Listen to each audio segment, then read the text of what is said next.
Frank is listening in Las Vegas. Hi, Frank.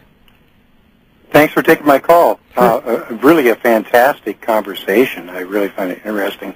Just a couple of comments. I've heard it said that on a show I was watching that America is not a nation, it's a corporation. And to a certain extent, that's true. Business 101 will teach you, just like your guest said, that the main purpose of a corporation is to maximize the wealth of the shareholders.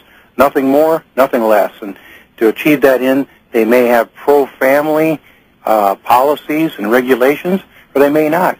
It seems to me that from the standpoint of family-centered economies in the United States, that I can speak for, being a citizen,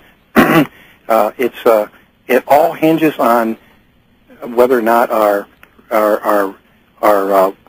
citizens participate in their government effectively.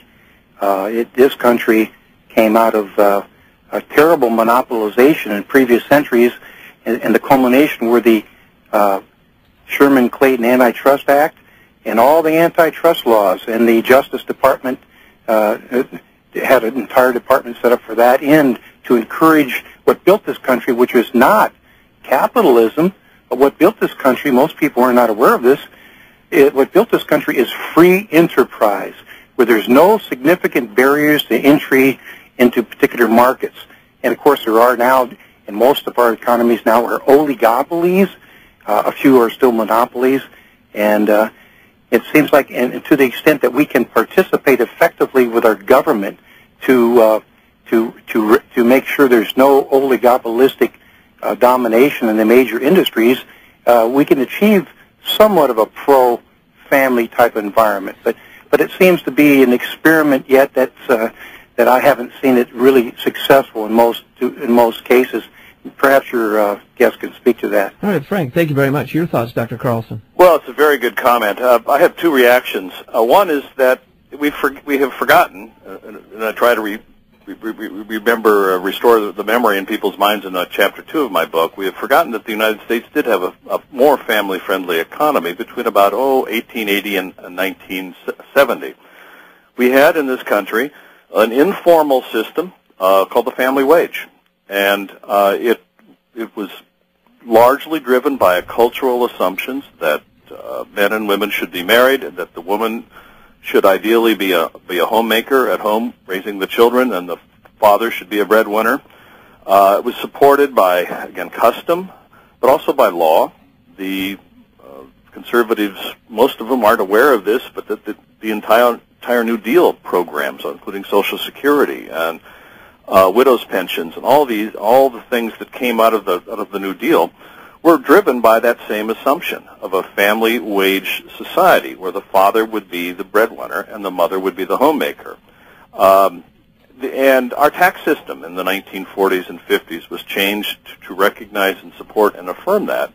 And this system worked reasonably well. It enjoyed the support of religious leaders, particularly from the Roman Catholic Church favored this very strongly. So did most Protestant churches.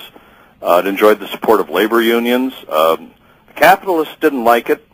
The Manufacturers Association fought it fiercely when they could, but they eventually accepted it.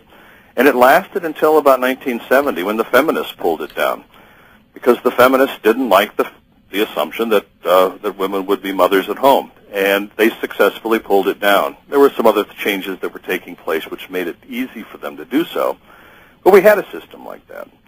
And also the other point about corporations that he made early in his comments brought to mind a recent declaration from a major company here in the Midwest, John Deere Corporation, which announced one day, a few months ago, that it was going to close down arbitrarily, no longer ship tractors and other vehicles to a number of smaller farm implement dealers that had been part of the John Deere family for over 100 years.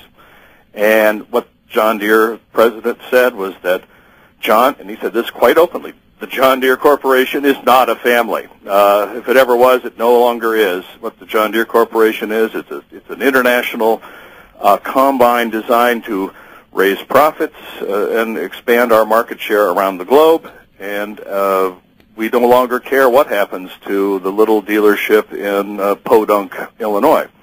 And he said it very bluntly, and in fact, he's right. That's the way the system works today for most of the major corporations.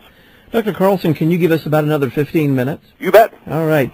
There are a couple questions that I have, spurred to some degree by our listeners' questions, excellent questions all.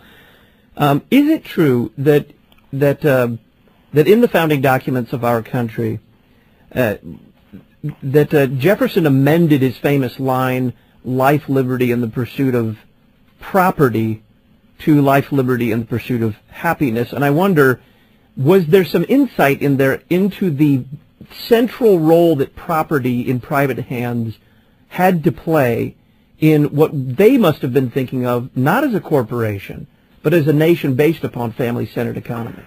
You're right. The old phrase, life, liberty, and property had its roots in Lockean liberalism. And property is very important to Locke and to the founders, but they changed it to happiness. There was a fine book written, back in the 1980s, I think, by Jane Lewis, called The Pursuit of Happiness. She's an historian, and she made a very compelling case that what the founders meant by happiness in that phrase was they meant happiness to be found in one's family and around one's hearth. She quotes how the founders came to that understanding using their diaries and other speeches and so on that they made.